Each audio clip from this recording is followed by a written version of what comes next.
Hi, everyone, and welcome to another Linfield Coaches CatChat for the Linfield Sports Network. Joe Stuart here with head men's basketball coach Shanan Rosenberg. Coach, how you doing today?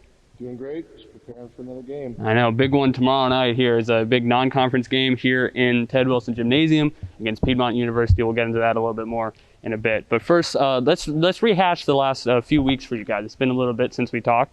You guys had a little bit of a disappointing trip to California, dropping 2 out of 3. But then you come back here to the Northwest and you open conference play with a tight win against Puget Sound, and then maybe playing some of the best basketball you have all year against Lewis and Clark with a big 27-point win there. How does it feel now for the team? What's the energy like now getting that, getting those losses in the rearview mirror and back to playing the level that you know you can? Well, I think we grew from LA.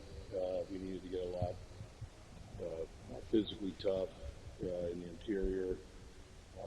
Play with more urgency and tenacity and things that can be hard lessons learned. And thought we really improved on that through that week, and then we're able to, put that on, put that out and on display, I suppose, for the 2 Northwest conference games. So it was a good step for us, but we're still very much a work in progress. One guy who was really consistent for you throughout pretty much the whole season, but particularly this last weekend and what's great against Lewis and Clark is Aaron Baune. Do you see him really becoming, one of the go-to guys in this offense this year and just somebody that you can count on to give a reliable, productive performance every night?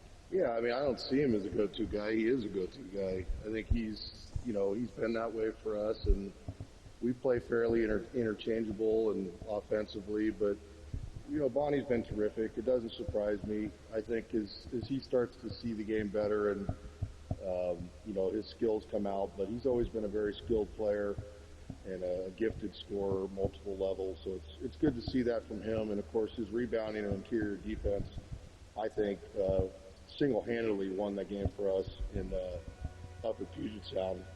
And I couldn't be more proud of the way he's playing right now. Another guy who has come on strong over the first 2 games has been Trey Bryant, playing in the first games of his college career completely. The freshman out of Springfield has looked really mature to start the year. And is he somebody that he's still going to have growing pains certainly, but somebody that you think you can trust to, conduct this type of offense? It is obviously a movement base. You got a lot of different guys who can create, but it's a big role for a young player. How have you seen him handling that so far? Sure, he's handled it great. He wouldn't be out there if we didn't believe in him and the whole team believes in him. Trey's got exceptional character and work ethic and, really a terrific young player. He'll still go through the rigors that all freshmen go through. That's part of the learning curve, but we really feel at this time he's, been extremely valuable for us, and he's earned really the right to be out on the floor, and I think he's fit in well with some of the more experienced players, and I'm really excited about his future in our program and his future development through this year. Sure. One place where you guys looked much improved against Lewis and Clark was in the rebounding. You end up going plus 18 against Lewis and Clark after it had been a little bit of struggle on the glass for you guys through the first few games. Does that seem a little fluky against Lewis and Clark, or do you think it's something that's now going to start carrying over through the next few games? No, I think I don't know exactly, what happened. They may have just been tired of hearing me complain about it. They may have been, motivated to, just pay more attention to that. The results were, I think, mostly a reflection of just a decision to be more willful and deterministic about our efforts to the ball.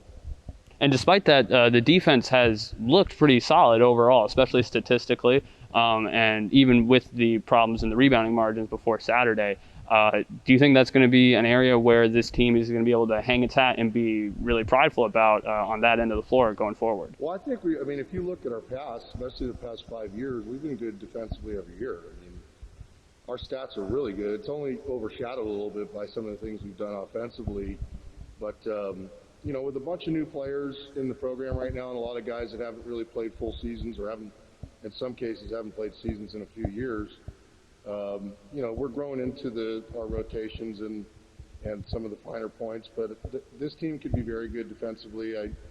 I suspect it will, continue to grow and be effective in that manner. But everything we're doing right now, Joe, at this time of year and this early in the season is still a work in progress. And we have a long ways to go, I think, to get where we need to be come January. Sure. And that, that's still we got a few games before conference play opens in January. 5 more non-conference opponents, 2 NAIA, and then or 3 NAIA, excuse me, and then a couple of really tough D3 teams as well, including Piedmont this Friday. What are going to be some of the things you're looking for to keep progressing on before opening conference play against the Wits on January 7th? Yeah, a lot of good teams. I mean, this Friday obviously is where a lot of our attention is, and really an excellent Piedmont University team. I've been very impressed with them on film. Very complete team, balanced team, mature team. Really share the ball well. I just think they're really good.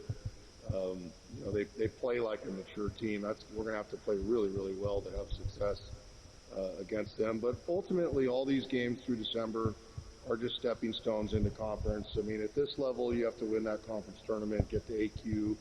Winning the conference championship can help, but really that AQ is the only guarantee you have for anything. And so, our sights are always set on being the best team we can be in February. And, these games present great challenges for us to continue to grow and get prepared for the rigors of conference play. We'll see more of that again, as we mentioned, this Friday against Piedmont University right here in McMinnville. We're going to have live coverage on the Linfield Sports Network starting at 6:45. We sure hope you come down and cheer on the Cats in person. Coach, thanks so much for the time. Thank you, Joe. Great to be here.